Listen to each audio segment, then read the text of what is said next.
You're watching another Nerd Stalker interview. Okay, we're live. This is going to be pretty exciting. Good morning. This is Greg Gloria, aka Social Greg on Twitter for the Nerd Stalker Media Network.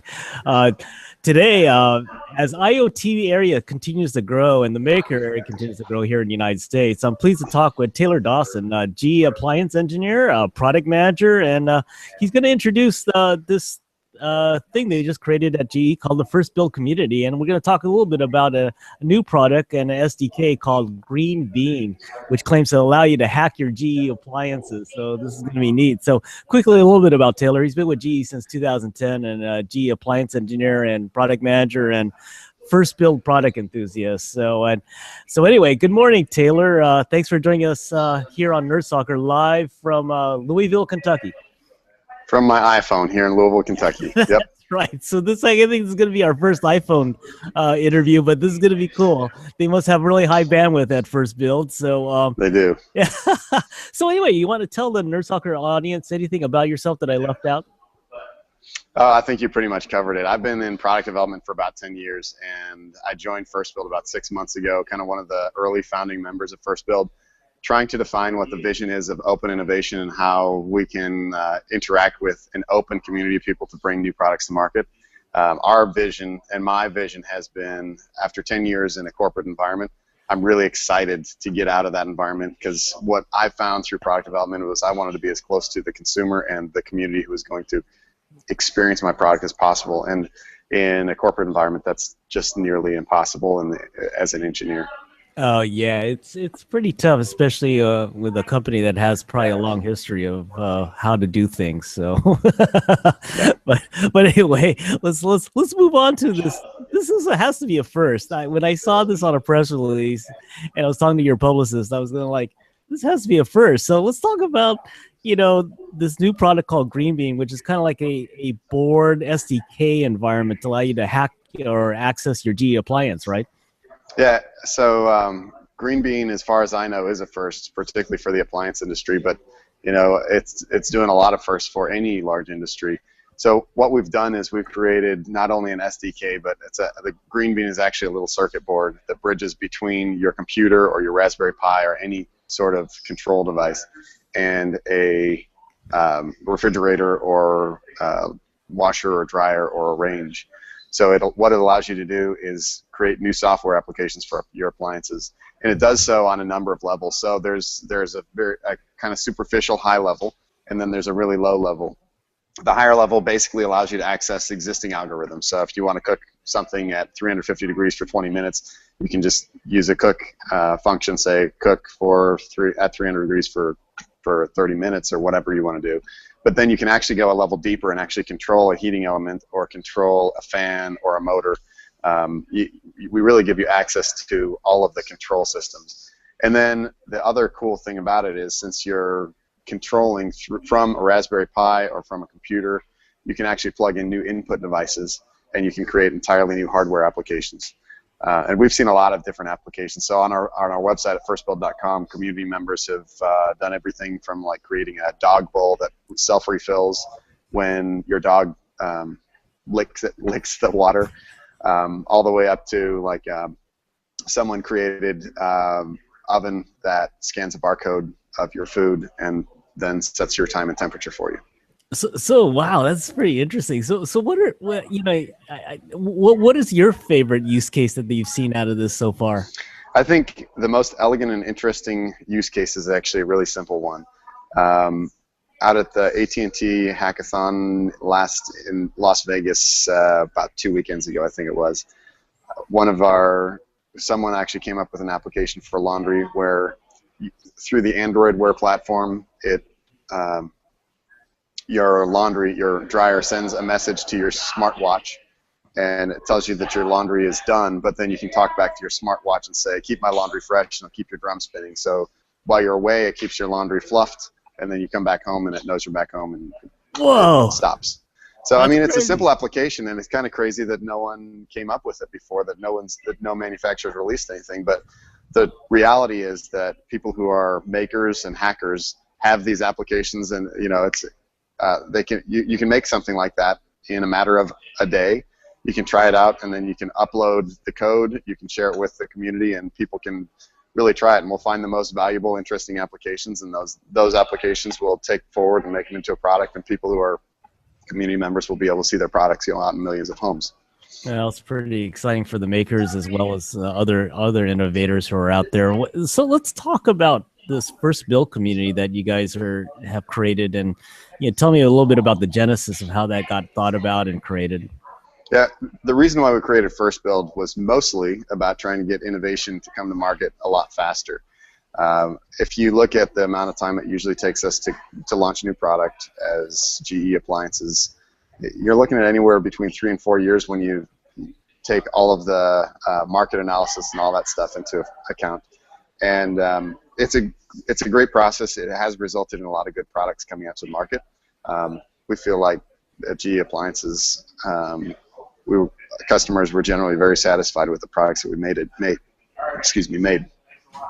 But yeah, we wanted to be able to just get more turns at the crank, so we created FirstBuild so that we could first launch products quicker, but then also just launch a lot more products, get them out there, let the market validate them, and then the products that were the most valuable, interesting applications we would take to market. Oh, that's so cool. So, like, you said you have this iPhone around here. Why don't you take me around that FirstBuild makerspace? Sure. I'll show you a couple things. Yeah. I don't think I can turn it around, so I'm just going to flip it around like this. Okay. So make sure you can see, but up here in the front, we've actually got some community members in here right now. So we've got our product space. You see there the smart picture concept. Oh, wow. You can probably see that. Yeah. So this is our product showcase. A couple of our products are actually out. We had some exhibitions this week, so you can't see everything, but the smart pitcher is a pitcher of fresh chilled water that's always full every time you open up your refrigerator. So you look in there, you can see a dock, you can see the pitcher, and so what happens is you slide the pitcher in, it waits 5 seconds, then it fills it all the way up to the top. That's crazy. That's neat. That makes a lot of sense. And this next one is called the Easy Load oven drawer. So it's a double oven range. You can see there's 2 doors on that oven. And the top drawer, instead of just hinging out, actually slides out. I'm not sure if you could see that, but yeah, that's cool. So these are type of applications where people come into our space and they see them and they're like, why did this not happen before? And the answer I usually give is that we're focused on generating ideas and then just rapidly making it and trying it out. And if you don't make it, then you're never going to see if it's something that people like. It just exists as an idea on a sheet of paper. Yeah, so, I agree with you there.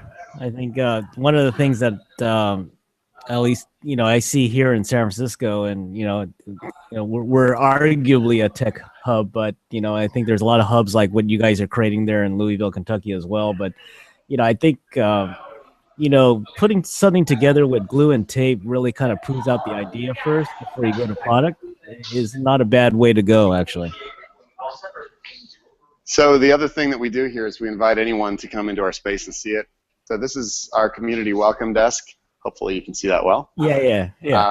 So here's where a community member would come in, get a badge, and then they can become part of our community and come in and just help, see what we're doing, prototype it, experience some of the cool innovations that we're working on. And then you'd come in here and scan your badge and then come through the door. That's cool. All right, and this is our FirstBuild lab. This is where we build prototypes of our products. So you can see we got a couple people. It looks like there's some projects actually going on right now. Got a couple people who are working on building stuff. Tomas is over here working on the MakerBot. Hey guys. Hi. Say hi. This is Greg. He's with NerdStalker. Hey, What's going on, Greg? How are We're actually live. We're live. San Francisco, California. Printing tchotchke for our Maker Fair. Cool. This is Amelia and Tomas. Hey. Good to meet you. Good to meet you. Welcome to NerdStalker. Yeah, so we use tools like MakerBot because they're low cost and they're quick and effective. So we're able to make a whole lot of, Oh my we're gosh. able to make a whole lot of prototypes really quick, Oh easy my to gosh. use. And then we've got a bunch of very capable tools like this laser cutting system. Laser cutter can cut wood, metal. This one doesn't do a lot of metal, but it does. I think it has a few metal applications in plastic. And then back behind us, through these windows back here, you'll see a whole host of very capable tools. This is our fab plant. So this is where we'll actually fabricate parts that will go into our products. So we've got a CNC router, CNC mill, CNC lathe, and then a whole bunch of tools that allow us to bend sheet metal, form sheet metal, a lot of wood tools. And then back behind us, and I won't take you back there because I can't get back there right now, we've also got our build floor where we actually build physical products that we will make and sell to community members and early adopters who want our products. Oh my gosh. This is crazy. Well, God, this is such a great tour. I don't think we've ever had a tour on Nerd Stalker like this. So this is so cool. I appreciate this. Wow. Wow. So let's talk about the FirstBuild community real quick. So it's open to anyone who is interested in working with you guys on appliance innovations or innovations through the appliances, right? Yeah. Now, yeah, go ahead. So, yeah, we decided when we decided that we wanted to do this innovation thing and try and make stuff quicker, that one of the best ways to do that is get people who are really passionate about a product or a technology involved. And so that's why we reach out a lot to the maker community, because makers are highly aware of what's going on in the upcoming technology, and they're also passionate about finding ways to apply it in their everyday life. And we thought appliances was the perfect place to do this, because it's something that, you know, it sometimes feels like it's a category that's getting a bit stale, but in reality, it's something that we experience on an everyday basis. And there's a lot of cool things that just haven't been done. Right now, we've got a bunch of our community members who are getting really excited about sous vide precision cooking. I'm not sure if that's something that the Nerd Stalker community knows much about, but it's a really great way for people to make just perfect steaks that's, you know, restaurant quality right at home, and it's super easy. So Wow. we've got a community that's excited about that. We've got a community that's excited about inventory management applications for refrigeration and how you could leverage some of the existing APIs out there to either, you know, have voice control or you know, use other cool technologies like optical object recognition from cameras and stuff like that to recognize what's in your refrigerator. And then there's just a whole bunch of people who, now that we've launched Green Bean, who are excited that the connected home vision is finally going to come forth. And we think that a lot of the reason why Green Bean is important is because something that's kept connected home from happening is just having so many different platforms that couldn't talk to each other. And now that we're saying we'll be open, you know, create your own applications, share them with the community. And we feel like we're hopefully a vanguard in that sense, that we're leading the way for companies to open up and say it's time to solve this connected home thing. Wow. Now I definitely, I'm going to keep tabs on you guys. I want to keep up with it, because I think there's a lot of topics in that area that I hear here in San Francisco. One, security. The other one is, you know, access to information, as you know, from these smart devices while you're on a wireless network or Bluetooth. So anyway, yeah, we'll have to keep in touch on this. But anyway, you know, we'll close off the interview, Taylor, and I thank you for your time. How do people get in touch with your community, get in touch with you, and start using Green Bean? So we've got a website, firstbuild.com. That's a place where anyone can submit ideas, but even cooler than that, it's not really just a crowdsourcing place. We call it co-creation. And what co-creation means is you can see everything that we're doing and you can give comments. And, you know, if you've got great ideas, you can come here to our micro factory and share them and actually participate in a prototyping or a hackathon with us. The other thing, if you're really interested in Green Bean, go to the Green Bean homepage, firstbuild.com/greenbean. Check out what Green Bean is. We're selling it right now at a special introductory price of $20, really with the motivation of getting out there in front of people. And there's two other things that we're doing that I think your community, Nerdstock, would be really interested in. With Green Bean in particular, we're doing this thing called Green Bean Crate Hack. a lot of people don't have a GE appliance that's compatible. So if you're connected with a makerspace or a hackerspace that wants to start working with Green Bean, contact us at, let's see, I think it's cratehack@firstbuild.com. Just send us an email. Tell us what what your thoughts are, and if you've got a community of people who want to work on it, then we'll try and see if there's a way we can get you a GE appliance that's compatible so that you can share your concepts with us. And the other thing we're doing, for those who aren't maybe not connected with the makerspace, but you want to create or see some of these connected home applications, here at the FirstBuild local facility, we're actually building what we're calling Green Bean Garden, which is a connected suite of appliances where people will be able to log in, kind of share time on the appliances, and be able to actually physically see some of the applications that they've created. Wow, that's great. Well, anyway, I appreciate your time again. Anyway, thanks for the tour. I think that was a first on Nerdstalker Live, so yeah. That was really cool. We'll do this anytime, Greg. It was a pleasure for me.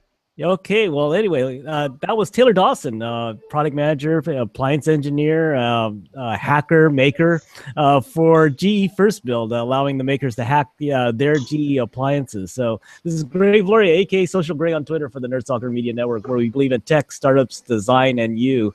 Thanks for joining us, everyone, and be careful out there. Thanks, Taylor. Thanks again. Thanks, Greg.